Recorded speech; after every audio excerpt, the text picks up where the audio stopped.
O'zbekiston qadimiy tamaddunga ega bo'lgan mamlakat bo'lib hisoblanadi. Unda azaldan ilm-fan, madaniyat, san'at yaxshi rivojlangan. Hattoki xorijlik sayyohlar azaldan o'zbek zamini haqida so'z borar ekan, tuprog'i zar degan e'tirofni aytishgan. Albatta bu juda katta baho. Tuprog'i zar tushunchasi nafaqat ekin-tikin, insonga rizq beruvchi ziroatlar bilan bog'liq, balki uning yer qa'ridagi madanlari bilan ham bog'liqdir. Ayni paytda men geologiya muzeyidaman va mana shu muzey yaqin 100 yillik tarixni o'z ichiga qamrab oladi. Muzeyda 50 mingdan ziyod bo'lgan eksponatlar mavjud. Bu eksponatlar esa azaldan O'zbekiston zaminida, geologiya sohasida, tog'kon sanoati sohasida katta bir izlanishlar amalga oshirilganini ifodalaydi. Zamonaviy muzey butun boshli O'zbekistonning geologiya sohasidagi boy va serqirra tarixini o'z ichiga oladi. Unda yurtimiz hududida millionlab yillar davomida shakllangan tog' jinslari, qazilma boyliklar va tabiiy jarayonlar ilmiy asosda yoritilgan. Aytish lozimki, O'zbekiston Respublikasi Prezidentining 2020-yil 8-iyundagi Davlat geologiya va mineral resurslar qo'mitasi tizimida Geologiya fanlari universiteti faoliyatini tashkil etish chora-tadbirlari to'g'risidagi qarori bunda muhim ahamiyat kasb etdi. Ushbu qarorga muvofiq xalqaro talablarga javob bera oladigan zamonaviy texnologiyalar asosida jihozlangan yangi muzey binosi foydalanishga topshirildi.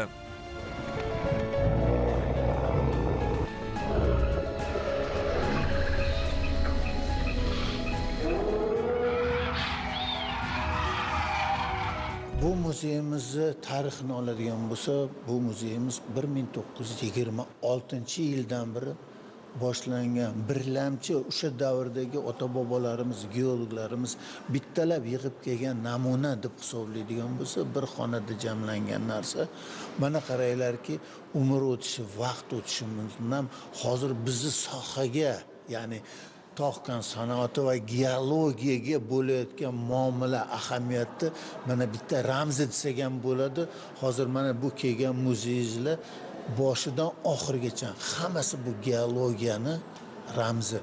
Geologiya nima deganda, bu har qanday davlatni bu hech kimga bo'ysunmaydiganligi, o'zini g'ururi, o'zini boyligini asosi madanlari hisoblanadi. Shuning uchun mana bu muzeyimizni qilish ekspozitsiya davrida, konsepsiya yaratish davrida shu narsalar bo'ldiki, ayniqsa prezidentimizga men juda tashakkurlarni aytaman. Shu muzey qilish davrida men shunday fikrga keldimki, hozirgi yoshlarimizga kartina ilib yo bitta rasmni qo'yib tushuntirish bu juda og'ir. Chunki bolalarimiz juda oldinga o'tib ketdi. Bularga hozirgi materiallarni ko'rsatish kerak deganda, bularga interaktiv, hozirgi davrga mos qilib, shu yangiliklar nima bo'lyapti, bularni ko'niga yetadigan, anglaydigan, aqliga kirg'iza olishimiz kerak. Shunda kelajagimiz qanday porloq bo'layotgan bo'lsa, bizning geologiya sohamiz ham xuddi shunday rivojlanishga keladi. Bu tog'kon sanoati eng katta ishlab chiqaruvchi, eng byudjetga katta soliq beruvchi korxonamiz. Ayniqsa endi bu sohalarni olib qaraydigan bo'lsa, yurtni, davlatni ko'tarib turgan soha shu bo'ladi. Shuning uchun yana bunisi hozirgi talab nima bo'lyapti? Hozirgi davrda kadr tayyorlaylar. Mana shuning uchun hozir muzeyimizni shu qurilishni o'zini tegidagi mantiqni ham bilish kerak. Bu nima? Shu yerga kampus qurilishi. Kampus deganda bu yerda nima bo'lyapti? O'zimizga o'zimiz universitetda kadr tayyorlaymiz. O'zimizni kadr studentlarimiz, talabalarimiz shu yerga chiqib, shu foydalangan, yig'ilgan ekspozitsiyalarda dars o'tib, ilm olyapti. Yonida ilmiy tekshirish institutlarimiz, geologiya vazirligimiz, katta korxonalar bitta joyda jamlangan. Bir-biridan uzilgan emas, bir joyda hamma fikr, ilm ishlab chiqarish bir joyda bo'lyapti. Bu dunyodagi bo'layotgan eng katta talab shu. Chunki bizni tabiiy boyligimiz bormi, zaxiralarimiz bormi? Oldiga qo'yilayotgan vazifa nima? Yangi konlar, yangi metallar hozirgi eng oxirgi bo'layotgan yangi metallarni, yangi qurilishlar, yangi yo'nalish. Geologiya sohasini yoritadigan muzey albatta ilm va ma'rifat ramzidir, biroq tog' sanoatidek ulkan va strategik ahamiyatga ega sohaning kelgusidagi taraqqiyotini faqat muzey yoki ayrim universitetlardagi geologiya fakultetlari faoliyati bilan cheklab bo'lmaydi. Bu yo'nalishda tizimli ilmiy tadqiqot, amaliy ishlanmalar va zamonaviy kadrlar tayyorlash muhim ahamiyat kasb etadi. Shu bois bevosita davlat rahbarining tashabbusi bilan Geologiya fanlari universiteti faoliyati yo'lga qo'yildi. Ushbu ta'lim maskani sohada chuqur ixtisoslashgan mutaxassislar yetishtirish, ilmiy yangiliklarni ishlab chiqarishga joriy etish hamda tog' sanoatining barqaror rivojlanishini ta'minlashga xizmat qiladi. So you discuss? On Fengur Sukkis, these are one of the main route.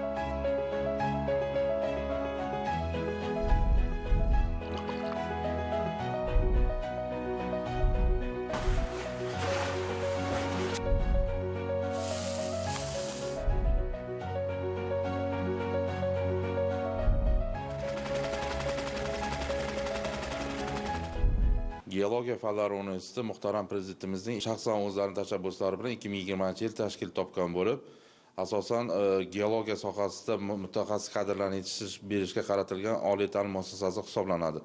Hozirgi kunda Geologiya fanlari universiteti 9 ta ta'lim yo'nalishi, bakalavr kunduzgi ta'lim yo'nalishi, 5 ta magistratura bosqichida talabalar bilim va ko'nikmalarni olib kelmoqda.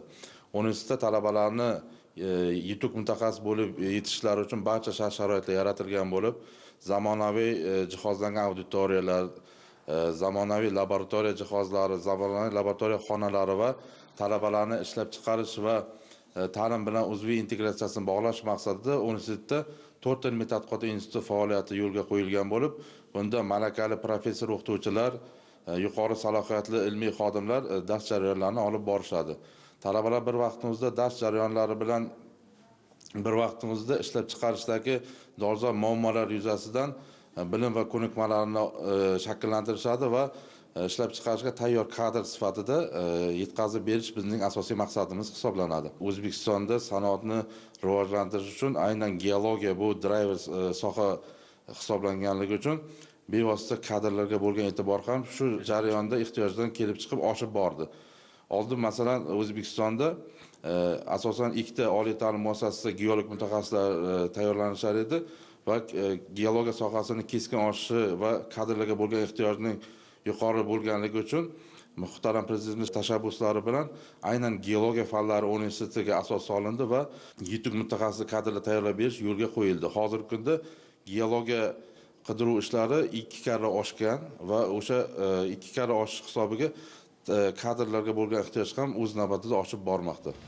Tog' sanoatida to'plangan boy tajriba bugun mustahkam ilmiy amaliy maktab yaratishga xizmat qilyapti. Ana shu zaminda shakllangan bilim va ko'nikmalar sohani yangi bosqichga olib chiqishga zamin yaratmoqda. Eng muhimi ushbu tajriba xalqaro standartlar va ilg'or amaliyotlar bilan uyg'unlashib, keng ko'lamli xalqaro hamkorlikka yo'l ochdi. Natijada chet ellik mutaxassislar bilan tajriba almashish, qo'shma loyihalarni amalga oshirish hamda zamonaviy texnologiyalarni joriy etish imkoniyatlari yanada kengayapti. Uzbek Overseas Geology kompaniyasining asosiy faoliyati xorijiy davlatlarda geologiya qidiruv ishlarini olib boradi va bugungi kunda Afg'onistonda hamda Mo'g'uliston Respublikasida ishlar olib borilmoqda. Bundan tashqari Iordaniya, Eronda va hozirda Pokiston davlatlarida ham vakolatxonalarni ochish rejalashtirilgan va bu bo'yicha muzokaralar olib borilmoqda. O'zbekiston Respublikasi prezidentining Mo'g'uliston Respublikasiga davlat tashrifi doirasida erishilgan kelishuvlar ikki davlatning tog' sanoati va geologiya vazirliklari o'rtasida imzolangan anglashuv memorandumi natijasida 2025-yilda Mo'g'uliston davlatida O'zbek Overseas Geology kompaniyasining vakolatxonasi ochildi hozirgi kungacha ushbu Mo'g'uliston Respublikasida bir qancha yirik kompaniyalar bilan muzokaralar olib borildi. Bundan tashqari ushbu sohaga kadrlar tayyorlash maqsadida Mo'g'uliston Respublikasining oliy ta'lim muassasalari bilan ham bir necha marotaba uchrashildi va hozirda hamkorlik qilmoqdamiz. Ayni damda Geologiya fanlari universitetida Mo'g'uliston Respublikasining yoshlari tahsil olmoqda, ham magistratura yo'nalishida, ham bakalavr yo'nalishida. Bundan tashqari tog' sanoati geologiya sohasida O'zbekiston birinchi marotaba Mo'g'uliston Respublikasida 2025-yilda sentyabr oyida tog' sanoati geologiya sohasining yirik ko'rgazmasida ishtirok etdi. Mazkur ko'rgazma O'zbekiston uchun xalqaro sherikchilik va sarmoya kiritilishini ta'minlaydigan muhim strategik qadam hisoblanadi. Bunday nufuzli maydon avvalo tajriba almashish, xalqaro hamkorlikni rivojlantirish nuqtai nazaridan ham juda muhim hisoblanadi. Xalqaro hamkorlik ko'lami kengayib boryapti. Afg'oniston tog' sanoati va neft vazirligining texnik delegatsiyasi konchilik sohasida professional bilim va ko'nikmalarni oshirishga qaratilgan 28 kunlik malaka oshirish dasturida ishtirok etish uchun O'zbekistonga tashrif buyurdi. Mazkur tashrif O'zbekiston Respublikasi tog' sanoati va geologiya vazirligi hamda Afg'oniston tog' va neft vazirligi o'rtasida imzolangan hamkorlik kelishuvlari doirasida amalga oshirildi. Dastur O'zbekistonda geologiya va tog' sohasida mavjud ilg'or ilmiy amaliy tajribalarni o'rganishga qaratilgan. Mana endi safari bugungi o'quv dasturidan nimalarni kutyapsiz? O'qitilgan mutaxassislar faoliyati mamlakatingiz tog' sanoatida qanday ahamiyat kasb etadi? Men Afg'oniston tog' va neft vazirligida taftish texnik bo'limi boshlig'i sifatida shuni aytishni istaymanki, bugun bizning mutaxassislarimiz O'zbekistonda ta'lim olmoqda. O'zbek hukumati birodarona munosabati bilan mutaxassislarimizga odatda uzoq vaqt talab qiladigan bilimlarni tezlashtirilgan dastur asosida beryapti. Bu o'quv jarayonlari zamonaviy va amaliy bilimlarga tayanilgani bilan alohida ahamiyat kasb etadi. Afg'oniston zamini ma'danlarga juda boy ekani barchamizga ma'lum, biroq bu boyliklardan to'g'ri va samarali foydalanish uchun yangi bilimlar, zamonaviy texnologiyalar va malakali kadrlar zarur. Shu ma'noda O'zbekistonda olinayotgan tajriba biz uchun beqiyos ahamiyatga ega. O'zbekistonning afg'on xalqiga bo'lgan kuyunchakligi va qo'llab-quvvatlovi butun dunyo tomonidan ham yuksak baholanmoqda. Eng muhimi, bu munosabatlar faqat so'zda emas, amaliy ishlarda ham o'z ifodasini topyapti. Ayniqsa ta'lim va kadrlar tayyorlash sohasidagi hamkorlik bunga yaqqol misoldir. Ushbu hamkorlik orqali kelajakda Afg'onistonda tog' va neft sanoatini rivojlantirish uchun mustahkam poydevor yaratilmoqda. O'qish jarayonida mutaxassislarimiz xavfsizlik, samaradorlik va zamonaviy boshqaruv usullarini chuqur o'zlashtirmoqda. Bu bilimlar yurtimiz iqtisodiyotini tiklash va tabiiy boyliklardan oqilona foydalanishga xizmat qiladi. Biz O'zbekiston hukumati va xalqiga ko'rsatayotgan samimiy g'amxo'rlik va amaliy yordam uchun chin dildan minnatdorlik bildiramiz. Bu g'amxo'rlik so'zdan amalga ko'chgan haqiqiy birodarlik namunasidir. ما بسیار خوشحال هستیم الحمدلله که آمدیم و همراه دوستان ازبکستانی خود یک جا ترنینگ می‌بینیم و آموزش حاصل می‌کنیم. Afg'oniston geologiya instituti direktori sifatida shuni ta'kidlamoqchimanki, har qanday rivojlanayotgan davlat uchun eng katta ko'mak bu tajriba va yangi bilimlardir. Bugun bu yerda ta'lim olayotgan mutaxassislar yurtimizga qaytib borgach, institut xodimlariga o'zlashtirgan bilim va ko'nikmalarni ulashadi. Bu jarayon geologiya sohasida ilmiy salohiyatni oshirishga xizmat qiladi. Chunki har qanday yer osti boyligi chuqur va ilmiy asosda tadqiq etilmaguncha befoyda hisoblanadi. Biz bugun ma'danlarni aniqlash, qazib olish va ularni samarali qayta ishlash yo'llarini o'rganyapmiz. Bu borada zamonaviy yondashuv, innovatsion texnologiyalar va aniq hisob-kitoblar juda muhim. O'zbekistonda geologiya va tog' sohasida boy tajriba mavjud.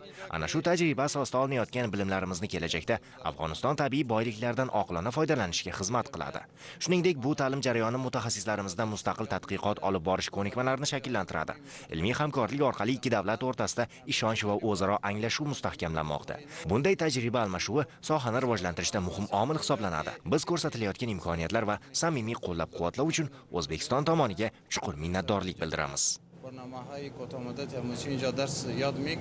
O'zbekiston Respublikasi tog' sanoati va geologiya vazirligi hamda Afg'oniston tog' va neft vazirligi bilan hamkorlikda tuzilgan shartnomaga muvofiq 20 nafar afg'on mutaxassislari malaka oshirish kurslarini o'tash uchun tashrif buyurdi. Ushbu malaka oshirish o'quv kursi 24 kun 144 akademik soatni o'z ichiga olgan bo'lib, kurs davomida tinglovchilar geologiya qidiruv ishlarining laboratoriyasining zamonaviy tadqiqot usullari haqida keng bilim va ko'nikmalarga ega bo'ladilar. 24 kun ichida tinglovchilarning bilim olishi bilan bir qatorda vazirligimiz tizimida mavjud bo'lgan Davlat geologiya muzeyiga va tizim tashkilotlarining faoliyatlari, ularning natijalari, ularni hozirgi kundagi zamonaviy yangiliklarini ko'rsatish uchun ham ekskursiya sifatida reja dastur qilingan. Ular baho berdi va shu yerda bir fikr aytishdi.